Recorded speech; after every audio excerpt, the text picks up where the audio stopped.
여러분, 오늘은 예수님께서 우리를 위해 십자가를 지시기 위해서 예루살렘에 입성하신 종려 주일입니다. 먼저 제가 여러분께 르네상스 시대의 위대한 화가와 조각가인 두 사람의 작품을 잠깐 보여드릴 텐데요. 자, 천재 화가라고 불리는 레오나르도 다빈치의 그림이죠. 제목은 수태고지입니다. 수태고지. 자, 오른쪽에 있는 마리아, 그리고 왼쪽에 있는 천사가 마리아에게 수태를 고지하는 장면이죠.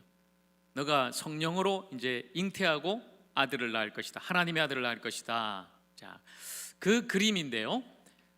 여러분, 성모 마리아의 모습을 보면은 아주 다빈치가 너무나 잘 표현을 한 것 같아요.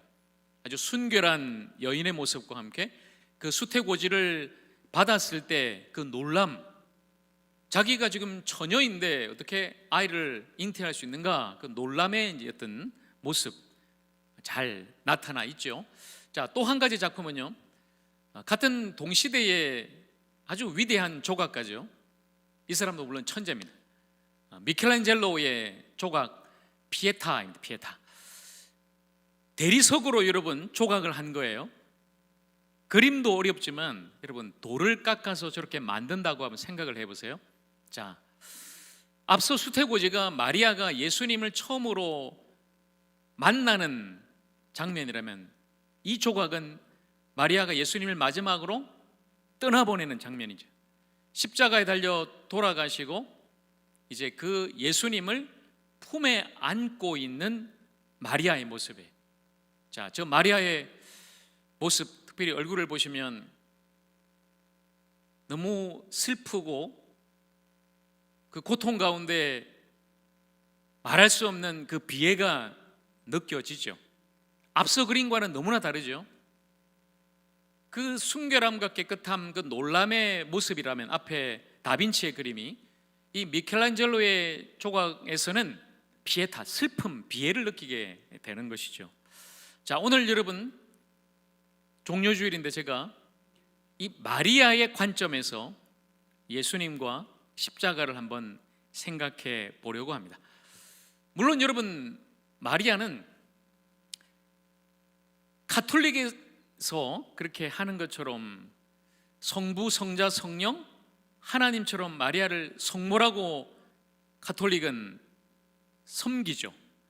그러나 우리 기독교는 그렇지 않습니다. 물론 예수님을 잉태하고 낳았다는 그 점에서는 놀라운 사람이긴 하지만 그 역시 우리와 똑같은 인간에 불과한 거죠. 자, 어찌됐든, 자, 여러분, 이 마리아가 마지막에 예수님께 들었던 그 말씀이 오늘 본문의 말씀이에요. 가상칠언 중에 한 말씀이죠. 가상칠언, 예수님께서 십자가에서 마지막으로 남기신 7 말씀인데 그 중에 한 가지 말씀입니다. 자, 요한복음 19장 26절에서 27절 말씀을 제가 다시 한 번 더 읽겠습니다. 예수께서 자기의 어머니와 사랑하시는 제자가 곁에 서 있는 것을 보시고 자기 어머니께 말씀하시되 여자여 보소서 아들이니이다 하시고, 또 그 제자에게 이르시되 보라 내 어머니라 하신대, 그때부터 그 제자가 자기 집에 모시니라. 예수님께서 지금 십자가에 못 박혀 달려 계신데 그 십자가 아래에 있는 어머니를 보시고, 그리고 사랑하는 그 제자를 보시고 이렇게 말씀하시는 거죠. 마지막으로 어머니에게 말씀하시고 제자에게 자기 어머니를 맡기고 의탁하는 그 말씀, 바로 본문의 말씀이에요. 마지막으로 마리아가 예수님께 들었던 말씀이에요. 여자여 보소서 아들이니다. 자, 그렇다면 여러분, 한번 시간을 거슬러 처음으로 가볼까요? 아까 우리가 그림에서 봤던 그 수태고지 장면입니다. 누가복음 1장에 보면 천사 가브리엘이 마리아에게 나타나서 놀라운 사실을 전하죠. 당신이 잉태하고 아들을 낳을 것인데 이름을 예수라고 하십시오. 마리아가 화들짝 놀라요. 그 당시 마리아는 요셉과 정혼한 사이지만, 그 당시 정혼이라는 것은 결혼을 약속하지만 같이 살지는 않아요. 나중에 때가 돼야 이제 결혼을 하고 같이 살게 되는데, 나는 남자를 알지를 못합니다. 어떻게 그런 일이 일어날 수 있습니까? 그때 천사가 성령으로 잉태할 것입니다. 하나님의 아들을 낳게 될 것입니다. 이렇게 이야기를 하죠. 자, 그때 마리아가 어떻게 반응했을까요?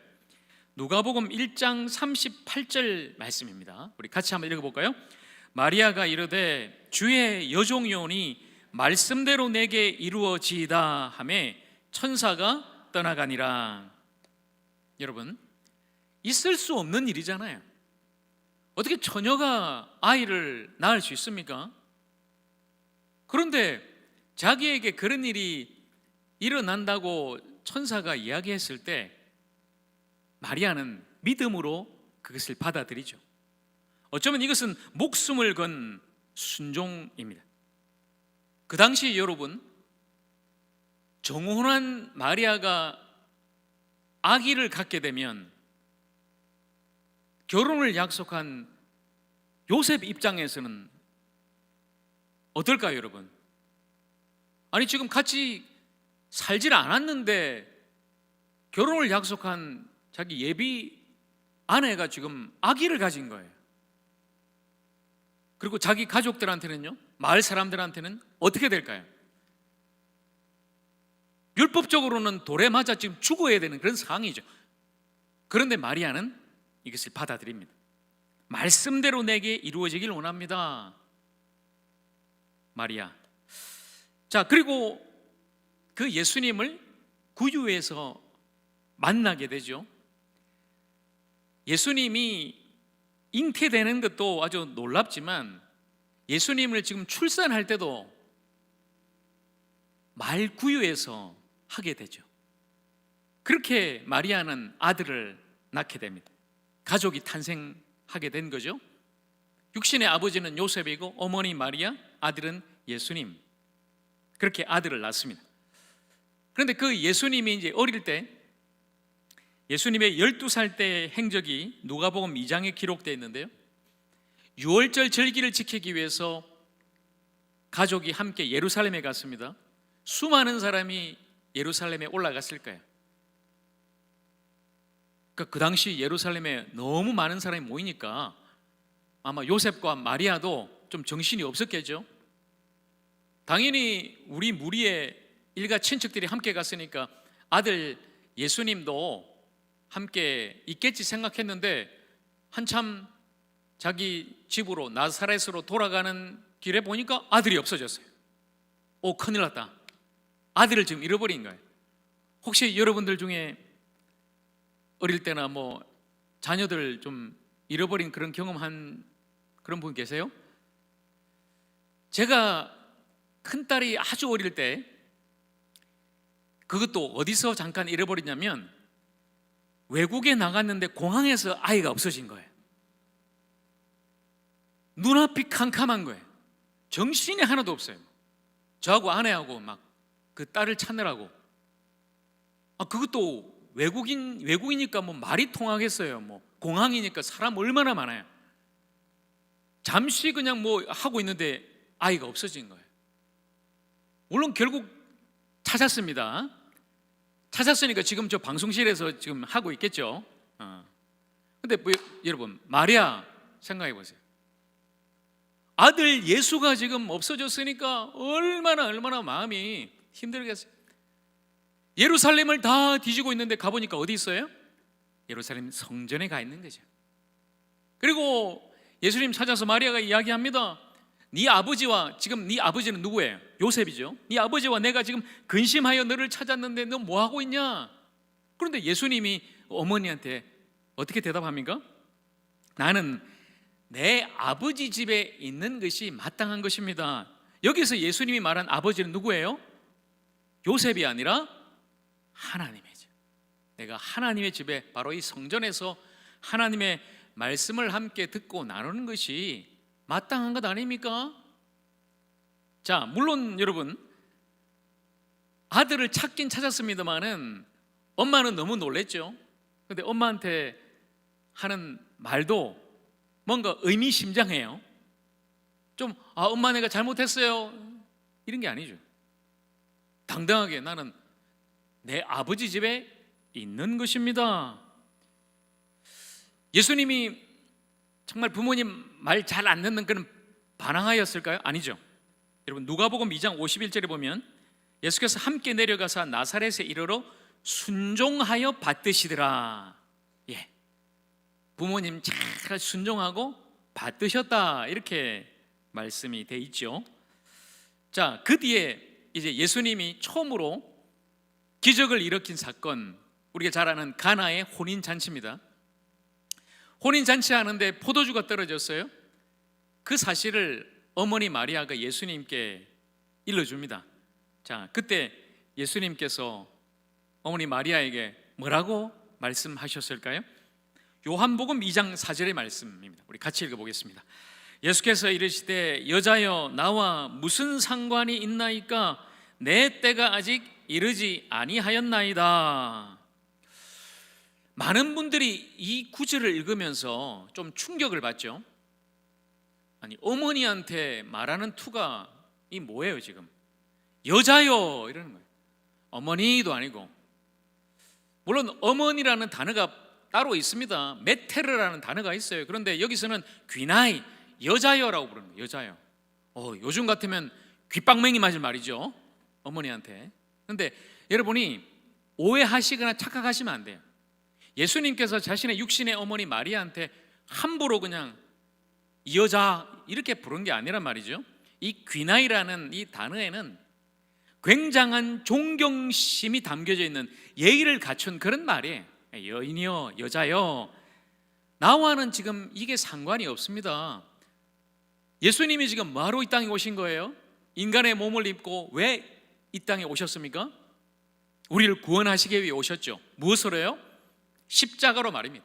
십자가 그 죽으심으로 우리를 구원하시고 우리에게 영원한 생명을 주시고 우리를 다시금 하나님 아버지께로 인도하기 위해서 이 땅에 오셨는데, 지금 단지 결혼식에 포도주가 떨어진 것이 나와 무슨 상관입니까?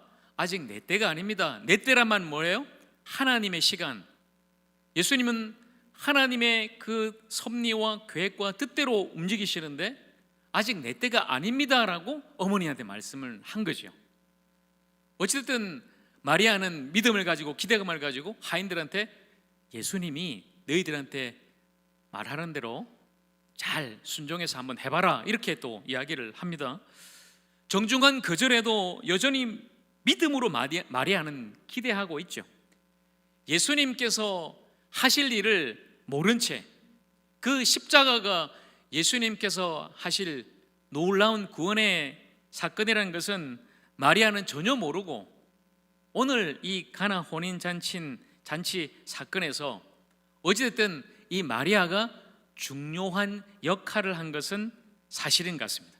자, 그 뒤에 여러분 마리아와 예수님의 형제들이, 이 형제들의 말은 먼저 마리아가 예수님을 성령으로 잉태하여 낳고 나서 요셉과 마리아 사이에 자녀들이 있었다는 것을 우리에게 보여주는 거죠. 누가복음 8장에 보면 마리아가 소식을 듣는데 예수님께서 사역을 시작하셨죠. 천국 복음을 전하시고 하나님 말씀을 가르치시고 수많은 병자를 고쳐주시고 귀신을 쫓아내시는데, 또 많은 사람들이, 제자들이 예수님을 따랐지만 또 어떤 사람들은 예수님을 대적하죠. 야, 저 귀신 들렸다, 왕 귀신 들려서 귀신들을 쫓아내는 거다, 그런 이야기를 또 해요. 그러니 어머니 마리아 입장에서는 좀 혼란스럽죠. 분명히 자기가 낳은 그 아들이 인간은 아니고 성령으로 하나님의 아들이라는 것은 알지만 예수님께서 무슨 일을 하실지는 그는 아직은 알지는 못했단 말이에요. 찾아갔습니다. 형제들을 데리고 찾아갔어요. 사람이 너무 많으니까 어머니 마리아와 형제들은 이제 밖에 서 있습니다. 자, 예수님이 어떻게 하셨을까요? 만약에 저라면 저 멀리 고향에 있는 저 모친과 저 형제들이 찾아왔단 말이에요. 이 멀리 하저교회까지. 그러면 저는 너무 반갑게 맞아드리겠죠. 지금 제가 지금 뭐 하고 있으니까, 예배 드리고 또 사역하고 있으니까 잠깐만 기다려 주세요 하고 잘 영접하고 모실 거예요. 그런데 자, 예수님 어떻게 말씀하실까요? 누가복음 8장 20절과 21절 말씀인데요, 우리 같이 읽습니다. 어떤 이가 알리되 당신의 어머니와 동생들이 당신을 보려고 밖에 서 있나이다. 예수께서 대답하여 이르시되 내 어머니와 내 동생들은 곧 하나님의 말씀을 듣고 행하는 이 사람들이라 하시니라. 아멘. 사실 여러분, 지금 말씀 듣고 있는 제자들과 그 사람들에게 있어서는 너무나 놀라운 말씀이죠. 내 가족은 밖에 있는 저 사람들이 아니라 바로 하나님 말씀 듣는 여러분입니다, 이렇게 말씀하셨는데요, 어머니가 그 말씀을 들었는지는 모르겠으나 어찌됐든 굉장히 상심했을 거예요. 밖에 지금 세워놓고 당장 쫓아나와서 어머니와 형제들을 반겨 맞지 않고 아주 생뚱맞게 이 말씀을 하는 거죠. 저 밖에 있는 저분들이 내 가족이 아니고 여기 안에 있는 여러분들이, 하나님 말씀 듣는 여러분이 하나님의 가족이요 내 가족입니다. 자, 마리아 어릴 때도 아들을 잃어버려서 얼마나 놀랐어요. 혼인잔치 때 뭐 이야기했더니 여자여 이러질 않나. 밖에 지금 세워놓고 마치 가족이 아닌 것처럼 그런 이야기를 들었던 마리아. 자, 마지막 장면에 이르렀습니다. 오늘 우리가 본문을 읽었던 요한복음 19장이죠. 아들의 죽음을 목격합니다. 마리아는 그 십자가 처형, 끔찍한 처절한 그 현장에서 아들이 죽어가는 모습을 어머니는 이제 보고 있는 거예요. 그렇지만 예수님은 그 십자가의 고통 속에서도 인류 구원의 역사를 이루시면서도 십자가 아래에서 울고 있는 어머니를 생각합니다. 자, 보세요. 이걸 보면 예수님께서 어린 시절에 어머니께 대답하고 또 혼인잔치에서 아니면은 밖에 어머니를 세워놓고 그냥 무심하게 냉담하게 그렇게 했다는 것이 다 풀어지죠. 소위 말하는 요즘 젊은 사람들이 말하는 천대래 이게 뭐예요? 겉으로는 굉장히 딱딱하고 또 거칠어 보이지만 속으로는 너무 따뜻하고 또 정이 있는 그 사람을 그렇게 부르죠. 예수님이 진정한 여러분 천대래 아닙니까? 그 십자가의 고통 속에서도 어머니를 생각한 거예요. 그리고 자기가 사랑하는 제자한테 맡기죠. 요한아, 이제 이분은 너의 어머니다. 너가 이제 모셔라. 어머니, 나는 이제 죽고 물론 예수님이 부활하고 하나님께로 돌아가지만 어머니, 이 제자가 이제 당신을 모실 겁니다.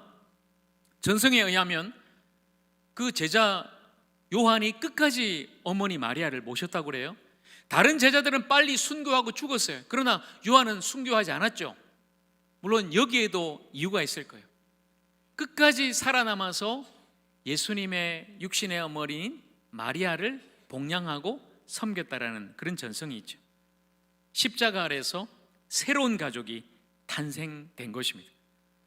요한은 마리아에게 새로운 아들이 되었고 예수님은 더 이상 마리아에게 육신의 아들이 아니라 주님이 되신 것입니다.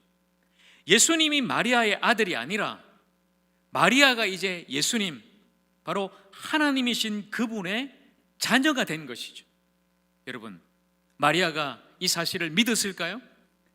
자기가 낳았던 이 아들이 단순히 내 육신의 아들이 아니라 영원하신 하나님 그리스도 메시아 구원자임을 이 마리아도 믿었을까요? 예, 분명한 사실이 있습니다.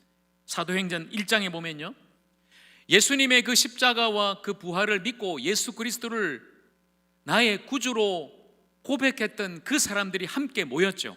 어디일까요? 마가 다락방이죠. 그 다락방에 모여있는 그 사람들, 자, 사도행전 1장 14절이 우리에게 들려줍니다. 우리 같이 읽겠습니다. 여자들과 예수의 어머니 마리아와 예수의 아우들과 더불어 마음을 같이하여 오로지 기도에 힘쓰더라. 여러분, 그날 그 장소에 마리아도 있었어요. 예수님을 믿는, 예수님을 그리스도라고 믿고 구주로 영접하고 그렇게 예배하는 그 사람들 가운데 마리아도 있었다는 거죠. 마리아도 제자들과 함께 교회의 일원이 된 것입니다. 예수님을 하나님의 아들이요 구주로 믿고 그리스도로 고백하며 예배하는 그 사람 가운데 마리아도 함께 했다는 사실입니다. 하나님의 자녀, 새로운 영적 가족에 마리아가 속하게 되었다는 사실입니다. 여러분, 마리아는 처음 성령으로 가족이 되었죠. 성령으로 예수님을 잉태하고 예수님을 만나게 됩니다. 그리고 마리아는 십자가로 가족이 되었습니다. 물론 예수님은 육신적으로는 떠나시지만 새로운 가족을 만들어 주셨죠. 그리고 마리아는 성령으로 하나님의 가족이 되었습니다. 성령을 받고 그들은 교회, 그리스도의 몸, 바로 하나님의 가족이 된 것입니다. 여러분, 그렇다면 우리도 십자가에서 가족이 된다는 것입니다. 하나님의 품을 떠나 방황하던 죄인인 우리가 십자가에서 용서받고 용납되어지고 하나님의 자녀로, 하나님의 가족으로 받아들여진다는 이 사실, 오늘 저와 여러분이 다시 한번 더 분명히 믿고 확신할 수 있기를 간절히 소망합니다. 십자가 아래서 우리 모두는 하나님의 가족이 되는 것입니다. 그것이 바로 예수님께서 우리에게 행하신 놀라운 십자가의 역사인 것이죠. 바로 가족의 탄생입니다. 십자가 아래서 하나님의 사랑을 경험하는 것입니다. 아들을 죽이시고 우리를 살리신 그 하나님 아버지의 그 크신 사랑을, 죽기까지 우리를 사랑하신 예수님의 그 놀라운 사랑을 저와 여러분이 오늘 바로 이 십자가 아래서 다시금 경험하고 누리며 그 사랑으로 우리 주님만을 더욱더 사랑할 수 있는 우리 모두가 되기를 간절히 소망합니다. 그리고 여러분, 그 십자가 아래에서 예수님처럼 우리도 가족을 한 번 더 생각했으면 좋겠습니다.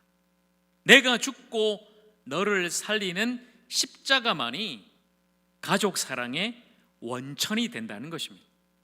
어떻게 우리 가족들을, 우리 부모님을, 우리 자녀들을, 내 남편을, 내 아내를, 우리 형제 자매 사랑할 수 있을까요? 말처럼 쉽진 않죠. 혹시나 지금 우리 가족 안에 상한 감정과 갈등과 아픔이 있다면 오늘 이 십자가 아래서 다 풀어지기를 간절히 소망합니다. 무엇보다도 여러분, 예수님께서 그렇게 하셨듯이 우리 부모님을 더 사랑했으면 좋겠습니다. 더 공경했으면 좋겠습니다.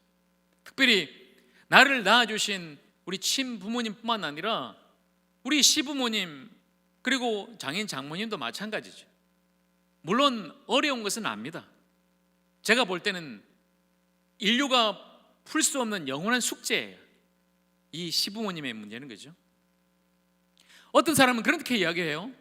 시댁이 너무 힘들어서 막 시자만 들어가도 막 기겁을 하는 거예요.